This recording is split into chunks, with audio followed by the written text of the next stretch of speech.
Today special sambar, வாழை இலை, சுண்டல், பருப்பு கூட்டு, ரசம், மோர்.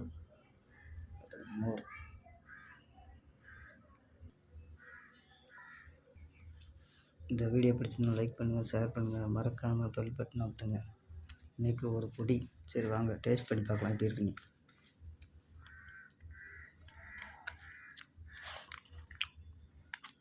அருமை. இது வரைக்கும் பருப்பு கூட்டு. இது உள்ள லைட்